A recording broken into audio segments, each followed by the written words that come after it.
माझ्या हृदयात आणि नशिबात फरक इतकाच आहे की जो हृदयात आहे तो नशिबात नाही आणि जो नशिबात आहे तो हृदयात नाही. कधी कधी वाटतं की माझ्या जन्माचा उद्देशच हा आहे की इतरांनी मला त्रास द्यावा आणि मी तो सहन करत राहावा. राधे कृष्ण, जय जय श्रीकृष्ण. आजच्या कथेमध्ये आपले खूप खूप स्वागत आहे. आजची कहाणी आहे सासू एक पट आणि सून दुप्पट. महिना झाला असेल सागर आणि स्मिताच्या लग्नाला, पण सासूने लगेचच रंग दाखवायला सुरुवात केली. पण सासू एक पट तर सून दुप्पट होती बरं का. लग्न झाल्यावर नवऱ्याच्या आईला आई म्हणायचं असतं हे इतरांच्या अनुभवावरून स्मिता शिकली होती. पण पहिल्यांदा जेव्हा सासूला ती आई म्हणाली तेव्हा सासूला काही प्रॉब्लेम नव्हता. आणि आता महिनाभरानंतर मात्र सासूने तिला 4-2 वाक्य सुनावली. हे बघ, मी काही तुझी आई नाही आहे, मी सागरची आई आहे. त्यामुळे उगीच खोटं आई म्हणून माझं मन जिंकण्याचा खोटा प्रयत्न करू नको. अचानक असे काय घडले, स्मितालाही मोठा प्रश्न पडला. आई नको म्हणू तर मग काय म्हणू, हेही तुम्ही सांगितले तर बरे होईल. स्मितानेही जागेवरच काही गोष्टी सॉल्व्ह करण्याचा प्रयत्न केला. शेवटी आला ना चेहरा खरा समोर. बोललीस की नाही उलट, माझा खरा चेहरा की तुमचा? बरं ते जाऊ द्या, मी तुम्हाला काय म्हणायचे ते सांगा आधी. एक काम कर, तू ना मला आत्याबाई म्हण. पण का? आत्या म्हणजे तर वडिलांची बहीण ना, आणि तुम्ही माझ्या बाबांची बहीण थोडीच आहात. मग मी तुम्हाला का आत्याबाई म्हणू? ऑलरेडी मला 2 आत्या आहेत, मग आणखी कशाला वाढवू? एखादं दुसरं काहीतरी छान सुचवा. हे बघ स्मिता, तू जरा जास्तच बोलतीयस, असं नाही वाटत का तुला? अजिबात नाही वाटत. फक्त तुम्ही आज जो ट्रॅक पकडला आहे ना त्याला कव्हर करण्याचा प्रयत्न करते मी. आणि काय हो सासूबाई, हे एकदम परफेक्ट आहे. आता मी पण किती बुद्धू आहे ना, आधी का नाही सुचलं मला हे? बट एनिवेज, मी काय म्हणत होते सासूबाई, असं अचानक काय झालं हो? तेच की आई म्हणू नको वगैरे वगैरे. कारण आत्ताच पेपरमध्ये एक लेख वाचला गं की सुनीला कितीही जीव लावला तरी ती थोडीच ना आपली लेख होते. मग त्यांनी तरी आपल्याला खोटं आई का म्हणावं? पण कसं आहे ना सासूबाई, त्याआधी सासूने सुनेची आई होण्याचा विचार करायला हवा ना. पण जाऊ द्या, माझ्या अनुभवी मैत्रिणींनी मला आधीच सांगितले होते की शेवटी सासू ती सासूच असते. कितीही तिचे मन जपले तरी ती कधीच आपली आई होऊ शकत नाही. आधी वाटले होते माझी सासू त्या गटात बसत नाही, पण तसं अजिबात नाही हो. तो तर माझा खूप मोठा गैरसमज निघाला.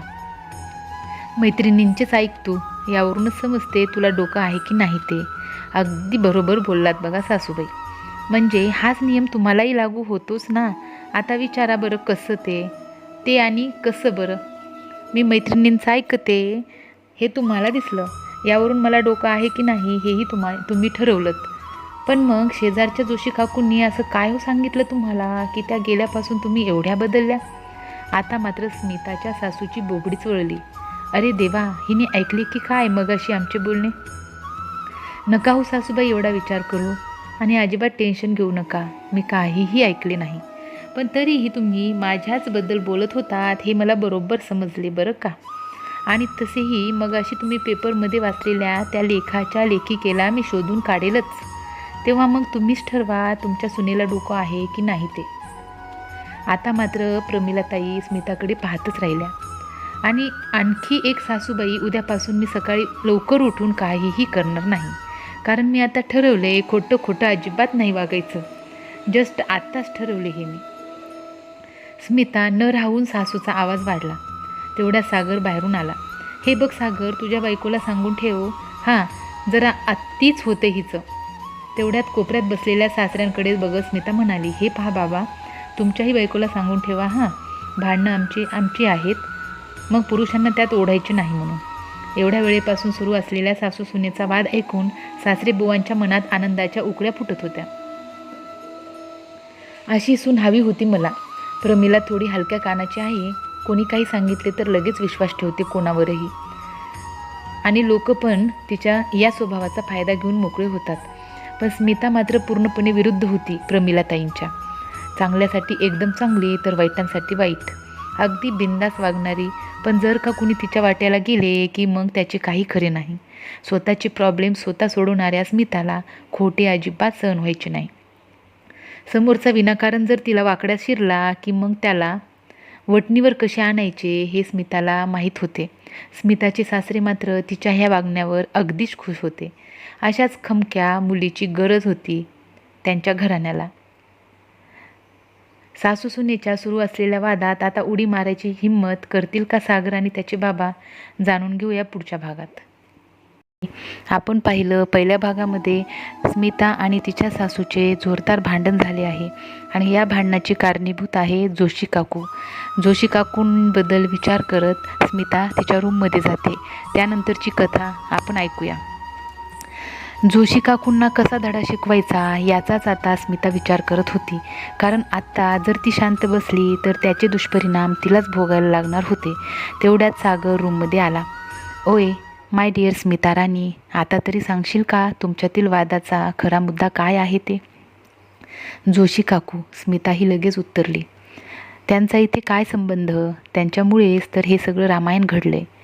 अरे महिनाभरापासून ज्या सासूने आपल्या सुनेला एका शब्दाने दुखावले नाही, मुलीसारखा सुनेला तिने जीव लावला, ज्या सासूचे गुणगान मी गात होते, देवाचे आभार मानत होते की मला अशी सासू दिल्याबद्दल, ती सासू आज मला अचानक म्हणते मला आई म्हणू नको, मी तुझी आई नाही सासू आहे, मी फक्त सागरची आई आहे.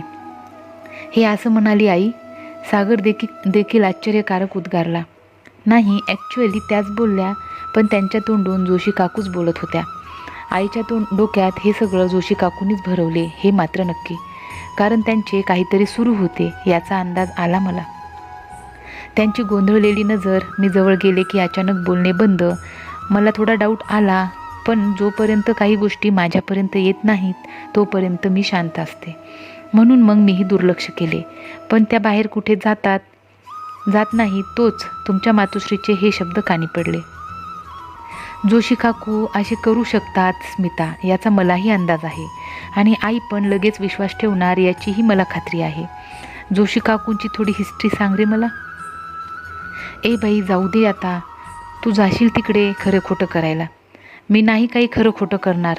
जो तो स्वतःच्या तोंडानेच कबूल करेल स्वतःची चूक. फक्त काही गोष्टी मलाही माहिती असणं गरजेचं आहे रे. त्या केव्हा आणि कशा उपयोगी पडतील काही सांगता येत नाही बाबा. अगं काही नाही, जोशी काकूंना 2 सुना आहेत, पण त्या वेगळ्या राहतात आपापल्या नवऱ्यांना घेऊन. स्वतःच्या 2 सुनांमध्येच काकूने दिली ना आग लावून. खूप भांडणं झाली दोघींमध्ये. जोशी काकू मस्त मजा पाहत होत्या. विश्वासाने त्यांच्या धाकट्या सुनेने एकदा त्यांच्या मोठ्या सुनेची काहीतरी चूक सासूला सांगितली आणि तिने अगदी सहज सांगितले बरं का, जसे की आपणही बोलता बोलता एखाद्याबद्दल अगदी सहज बोलून जातो तसं. त्यावर ह्या आदर्श सासूबाई त्यांच्या मोठ्या सुनेला सांगून मोकळ्या झाल्या की तुझ्याबद्दल नेहमी अशी बोलत असते माझ्याजवळ. कानामागून आली आणि तिकट झाली बघ ती. तिला वेळीच आवर नाही घातला तर तुझे काही खरे नाही. अरे देवा, हे तर वेगळेच प्रकरण आहे रे. तेव्हापासून आजूबाजूच्या सगळ्या सासूसुना जोशी काकूंपासून थोडे अंतरच ठेवून वागतात. बरं, त्यांची ही सवय जाता जात नाही आणि त्यांच्या दोन्ही सुना त्यांच्याही पुढच्या निघाल्या. आम्हाला इथे राहायचेच नाही म्हणाल्या आणि 8च दिवसात दुसरीकडे संसार थाटला त्यांनी. मुले येतात सकाळ संध्याकाळ रोज त्यांच्याकडे, पण सुना ढुंकूनही पाहत नाहीत. बरं एवढेच नाही तर पुढे ऐक. झालेल्या प्रकरणातून जोशी काकूंनी काहीतरी धडा घ्यायला नको का? तर उलट नंतर आजूबाजूंच्या बायकांना म्हणतात शेवटी सुना थोडीच आपल्या असतात. त्यांना कितीही जीव लावला तरी त्या थोडीच ना आपल्या होतात. त्यांच्या पुढे पुढे केलं तर त्या गोड. एकार्थी गेल्या ते बरंच झालं. माझ्या वागण्या बोलण्यावर, बाहेर फिरण्यावर, खाण्यापिण्यावर सारखी बंधने टाकायच्या. आता कसं त्या नाहीत तर मोकळा श्वास घेता येतो मला. मुलंही येतात सकाळ संध्याकाळ डबा घेऊन. मग काय हवं आणखीन? सुनांशिवाय थोडीच ना माझी आडते. बापरे, हे तर खूप भयानक आहे. स्वतःच्याच माणसांबद्दल हे असे विचार असतील तर मग अवघड आहे. आणि सुनांच्याच हातचा डब्बा जेवतात ना सकाळ संध्याकाळ, तरीही हे असे कृतज्ञपणाचे बोलणे कसे जमते राव एखाद्याला? अगं ही अशी माणसं कधीच कोणाची नसतात. त्यांना फक्त स्वतःची पडलेली असते. अरे त्यांचे ठीक आहे, एखाद्याच्या स्वभावाला औषध नसते मुळी, पण ऐकणारे लोक ते कसे विश्वास ठेवतात त्यांच्या बोलण्यावर माहीत नाही. कदाचित त्यांची सांगण्याची पद्धतच तशी असावी लोकांना पटणारी. बरं झालं तू हे सगळं मला सांगितलंस, मदतच होईल त्याने मला. त्याने आता जोशी काकूंना धडा शिकवायचाच ही खूणगाठ मनाशी पक्की केली होती. तितक्यात स्मिताला किचनच्या खिडकीतून जोशी काकू दिसल्या. कोणाशी तरी बोलत होत्या त्या बाहेर. लगेच तिने त्यांना आवाज दिला, काकू, ओ जोशी काकू, या की चहा घ्यायला, रेडी आहे चहा. जोशी काकू देखील क्षणाचाही विलंब न लावता पोचल्या स्मिताच्या किचनमध्ये. स्मिताने त्यांना बसायला खुर्ची दिली. काय ग स्मिता, जेव्हा पाहावं तेव्हा तू किचनमध्येच असतेस का ग? लकी आहे बाई तुझी सासू, नाहीतर आजकालच्या मुली असं किचनला अजिबात चिटकून राहत नाहीत. हां, पण तू ऑफिस सांभाळून किचन छान सांभाळतेस, कौतुक वाटतं तुझं मला. जास्तही गोड नको ना. अहो चहा म्हणतीये मी, साखर कमीच लागते ना तुम्हाला? म्हणजे अगदीच कमी नको काही, जास्त पानसट चहा नाही बाई आवडत मला, आणि मला पण पानसट माणसं. स्मिता एक कटाक्ष जोशी काकूंकडे टाकत तोंडातल्या तोंडात पुटपुटली. काय म्हणालीस का ग?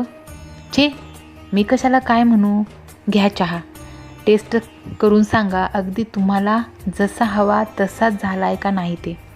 अगं छानच झालाय की, चहाचा घोट घेत जोशी काकू उत्तरल्या. सासूपेक्षा तुझ्या हाताला थोडी जास्त चव आहे बरं का ग स्मिता. हळूहळू जोशी काकू सासू सून विषयाकडे सरकत होत्या. हो ना काकू, तुम्हालाही असेच वाटते ना, पण आईंना कोण समजावणार ही गोष्ट, त्यांना तर मी केलेले काहीच आवडत नाही. हे असे नाही करायचे, ते तसे नाही करायचे, तुला ते जमतच नाही, सारखं माझ्या कामात चुका काढत असतात त्या. हो का ग? अगं काल पण मला तुझ्याविषयी काही बाई सांगत होती प्रमिला. ह्या आजकालच्या मुलींना संसारात अजिबात रस नसतो, सासू सासरे त्यांना जड होतात, कितीही त्यांना जीव लावला तरी त्या काही मुली व्हायच्या नाहीत वगैरे वगैरे. अरे बापरे, असं म्हणाल्या सासूबाई? थांबा, आता मी समोरासमोर घेऊनच विचारते त्यांना. असं कुठं बोलत असतात का हो काकू? तुम्हीच सांगा बरं, हे योग्य आहे का? काहीही होऊ द्या, आज मी शांत बसणारच नाही. अगं कशाला उगीच, जाऊ दे ना, एवढं तेवढं चालायचंच ना संसारात. असं कसं जाऊ दे सासूबाई? आहो सासूबाई. स्मिताने मग जोराजोरात प्रमिला ताईंना आवाज द्यायला सुरुवात केली. जोशी काकूंची मात्र आता घाबरगुंडीच उडाली होती. पण प्रमिला ताईंनी ऑलरेडी जोशी काकूंचे सर्व बोलणे भिंती आडून ऐकले होते. स्मिताने आखलेल्या प्लॅनमध्ये जोशी काकू बरोबर अडकल्या. स्मिताने सांगितल्याप्रमाणे जोशी काकू आल्यानंतर प्रमिला ताई भिंतीच्या आड येऊन उभ्या राहिल्या. स्वतःच्या कानाने सर्व काही ऐकले त्यांनी, आणि त्यांच्या पायाखालची जमीनच सरकली. कशाला ग ओरडतेस एवढ्या मोठ्याने, आहे अजून मी जिवंत. प्रमिलाताई मुद्दाम खोचकपणे स्मिताला बोलल्या. आहात होय, मला वाटलं. स्मिता देखील त्यांचा शब्द थोडीच ना खाली पडू देणार होती. तू त्याचीच वाट बघ. बरं कशाला बोलवलंस मला ते सांगा दे. ह्या जोशी काकू काय म्हणाल्या ऐका जरा. हा काकू, पुन्हा एकदा सांगता का नेमकं काल आई तुम्हाला काय बोलल्या होत्या? अगं जाऊ दे ना स्मिता, कशाला उगीच विषय वाढवायचा आहे आता. जे झालं ते झालं, सोडून द्या आता सगळं. बरं मी येते, माझीही बरीच कामं राहिलीत. कोणती कामं हो जोशीबाई? शेजारी पाजारी इतरांच्या घरात आगी लावायच्या अजून बाकी आहेतच का? प्रमिला ताईंच्या रागाचा पारा आता चढला होता. अगं काय बोलतेस प्रमिला तू? काय चुकीचं बोलतेय मी? तुमचं सर्व बोलणं ऐकले मी. स्वतःची वाक्य माझ्या माती थोपवताना लाज नाही वाटत का हो? अहो एखाद्याच्या सुखी संसाराला आग लावून मजा येत असेल ना तुम्हाला, आणि मी एक मूर्ख तुमच्या बोलण्यात येऊन माझ्या सोन्यासारख्या सुनेला मी धारेवर धरले. जोशी काकूंना तर आता कुठे तोंड लपवून कुठे नाही असेच झाले क्षणभर. माझी सून माझ्यासारखी नाही ते खूप बरं झालं. तिने पुढाकार घेऊन आज सगळ्या गोष्टी माझ्यासमोर आणल्या नसत्या तर मी मात्र तुमच्या बोलण्यात वारंवार आले असते आणि माझ्याच हाताने माझ्या सुनेच्या आणि मुलाच्या संसारात विष कालवत राहिले असते. पर्यायाने घरात शांती समाधान सगळे गमावून बसले असते. पण त्या वरच्यालाही आमची काळजी आहे हो आमची. आई शांत व्हा बरं, तुम्ही नका त्रास करून घेऊ स्वतःला. अहो आजकाल समाजात हे असे सुरू असते अनेक ठिकाणी. आपण आपल्या माणसांवर कमी आणि जगावर जास्त विश्वास ठेवतो. पाहिले ना आता आपणच आपल्या दुःखाचे कसे कारण बनलो. सगळं किती छान सुरू होतं, पण काकूंच्या बोलण्यात तुम्ही आलात आणि कालपासून विनाकारण आपल्या घराची शांती आपणच गमावली की नाही. कोणाच्याही बोलण्यावर कोणतीही शहानिशा न करता असा पटकन विश्वास नाही ठेवायचा आई. स्मिता मला माफ कर ग, चुकले ग मी. आज तुझ्यामुळे माझे डोळे उघडले. नाहीतर अजून काय काय पाहायला मिळाले असते देवच जाणे. सासू सुनेने मग एकमेकांना घट्ट मिठी मारली. जोशी काकू मात्र तोंडात मारल्यासारख्या तिथेच उभ्या होत्या. बरं, या आता तुम्ही, जमल्यास पुन्हा इकडे नाही आलात तर उत्तम, प्रमिलाताईंनी जोशी काकूंना परखड शब्दात सुनावले.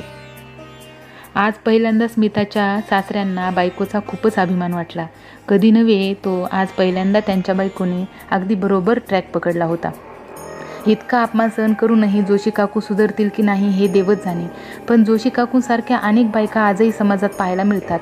अगदी सहज एखादी काडी टाकून अलगद बाजूला होतात.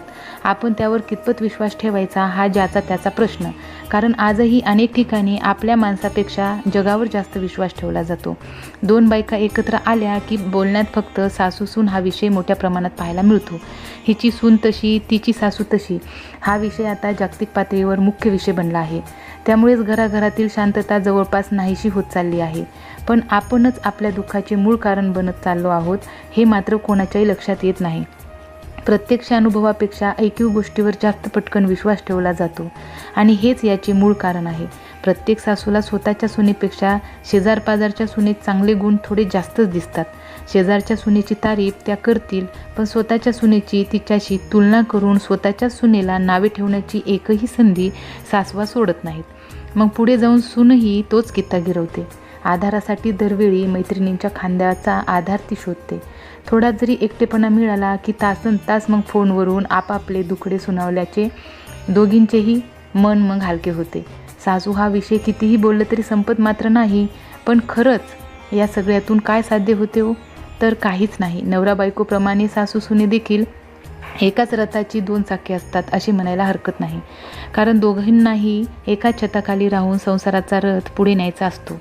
मग अशा वेळी एकमेकींचे गुणदोष स्वीकारून आणि चुकांना बाजू ठेवून एकमेकींशी जुळून घ्यायचे जर ठरवलेच तर ते अशक्य देखील नाही. कारण या जगात अशक्य असे काहीच नाही. फक्त कोणतीही गोष्ट मनापासून करण्याची तयारी हवी. तशी होऊ शकत नाही असे म्हटल्याने खरंच काही साध्य होणार नाही आणि त्यामुळे दुःख कुरवाळत मग आयुष्य कधी निघून जाते हे कळत देखील नाही. आणि मग शेवटी समजते की अरेच्छा, जगायचे तर राहूनच गेले हो ना.